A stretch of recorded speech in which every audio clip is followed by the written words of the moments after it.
Today we're going to be talking on the topic of bullying. Along with the serious consequences and how it affects the community as a whole. Woo woo, big trust. It's your host, Daniel. And it's your co-host, Denzel.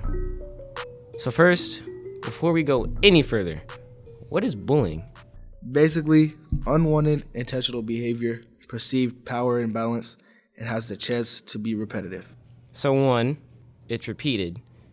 2, intentional. And 3, there's a power imbalance? Yes. Why should I care about bullying? Studies show that here in Anchorage, Alaska alone, that 1 in 4 high school students are being bullied. 25%? Dang, that's a lot, but why should I care? Let me break it down for you. High school students that are bullied are 2.5 times more likely to feel sad and hopeless, 2 times more likely to drink alcohol and use marijuana. But worst of all, they are 3 times more likely to consider suicide. Dang. This is just right here in Alaska too. Alaska has the highest rate of suicide per capita in the country. 1,369 suicides have just between 2000 and 2009. A state study showed that it has only gotten worse. Last year, in 2019, every 44 hours, someone in Alaska has went suicide. 1,369? When you first said that, I honestly just thought, dang, that's a big number. But if you think about it, that's 1,369 families that have gone through the pain of losing their son or daughter, losing their brother or sister. Because you said the ages of 15 to 24, right? Yeah, that's basically our age. That's crazy because I remember hearing on the news from a couple years ago, back in 2018, in the span of a week and a half in December, there were 6 suicides in the west coast of Alaska alone.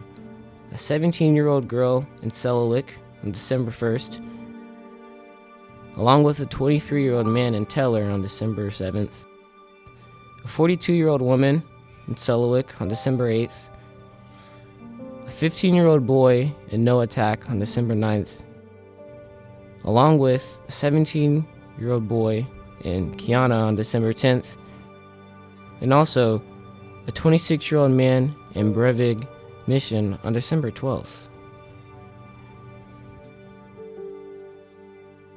3 of them were too young to graduate from high school, didn't have the chance to get married or have a family of their own. They had their whole life in front of them. They all had more life to live. It's sad to reflect on. But you mentioned before that people who are bullied are 2.5 times more likely to feel sad and hopeless. That has to connect to why more and more people are ending their lives. So what can we do about this? We can break it down into a few different directions. What's the first one? First, intervene. Interrupt the bullying. 2, if you don't feel comfortable interrupting, seek help. Tell someone. And 3, distract and start a conversation with the target of the bullying. Those are all good tips, but what's the second one? For the bullies, they are most likely to have been in a spot of stressful or traumatic situation. Example, parents splitting up, a death of a relative, or gaining a little brother or sister, and lack of attention. What should the bullies do? It's hard to see when you yourself is showing such negative behaviors towards others, but if you do recognize it, seek help. Talk to a therapist or self-help like meditation and exercise to relieve stress. So what if they don't stop bullying? What is the person who's getting bullied? What do they do? They can do the same. Talk to a therapist or self-help. Try to understand the person who was bullying. They are a person too. Speak up. Never go through it alone. This is a big reason why so many people are committing suicide. To emphasize, bullying is not the main cause of suicide, but a big problem that can start all of those feelings. Like you said, 1/4 of people are bullied. Exactly. you are not alone. Even if you don't want to report it, talk with somebody about it. Bullying has become such a problem that it is now a criminal crime. If somebody physically or sexually attacks you, uses language towards you such as homophobia or racism, or shares your private information or images online, these are all key signs that you should probably report it to the police. Lastly, seek a role model. Go to your local Boys and Girls Club staff, teachers, coaches, lean on them. Speak up. They will be there for you. You are not alone.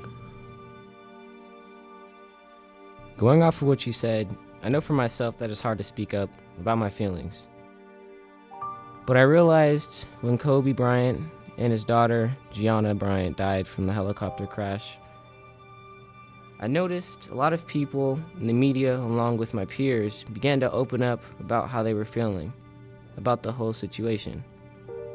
But why is it so easy for them to be open? I think it's because they felt like they weren't the only ones mourning their loss. They didn't feel alone in the situation. To the ones who are listening, just know you're not alone. No matter what situation you're in, there's always someone who's going through exactly what you're going through. Please, talk to someone about what exactly is going on in your life. Who knows? You may have helped the person and possibly saved their life.